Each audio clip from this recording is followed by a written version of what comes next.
studying 9th standard. I am from Navajan Blind High School in Tirupati.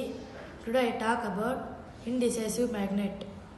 ఇక్కడ చూసుకున్నట్లయితే మేము థ్రెడ్తో రింగ్ మ్యాగ్నెట్ అనేది ఇలా ఉంచుకున్నాము.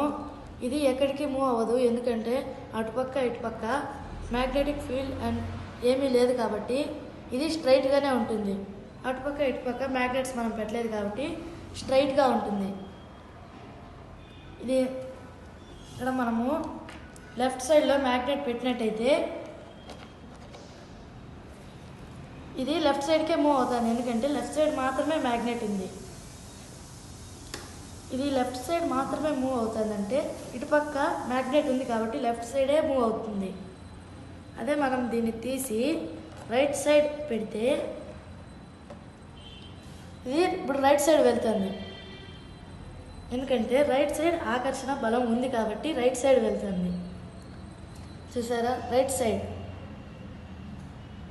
మ్యాగ్నెట్ ఉంది కాబట్టి రైట్ సైడ్. ఇప్పుడు ఈ మ్యాగ్నెట్ తీసేసి దీన్ని నేను ఆపేస్తాను తిరగడం. ఓకే, ఇప్పుడు మనం హార్స్ షూ మ్యాగ్నెట్ని ఇక్కడ పెడతాము.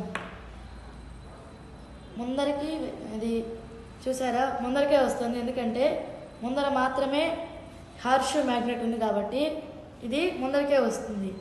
ఎందుకంటే ముందర పక్క మాత్రమే ఆకర్షణ బలం ఉంది కాబట్టి ముందరికి వస్తుంది.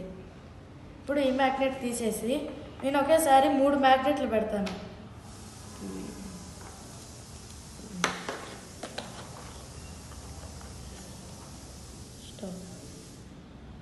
ఇప్పుడు నేను దీన్ని ఆపేసాను. 3 మ్యాగ్నెట్స్ పెడతాను. ఇప్పుడు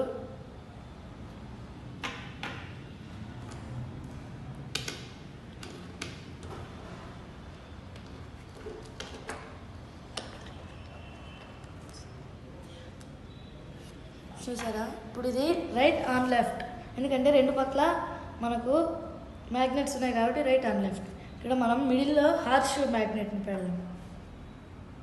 ఇది 3 సైడ్స్ తిరుగుతుంది, right left front and back అన్ని పక్కల తిరుగుతుంది కాబట్టి ఇది ఎటుపక్క వెళ్ళాలో కన్ఫ్యూజన్లో ఉంది. అటుపక్క మ్యాగ్నెటిక్ ఫోర్స్ ఉంది, ఇటుపక్క మ్యాగ్నెటిక్ ఫోర్స్ ఉంది. ఈ రింగ్ మ్యాగ్నెట్ని ఇండిసైసివ్ మ్యాగ్నెట్ అంటారు.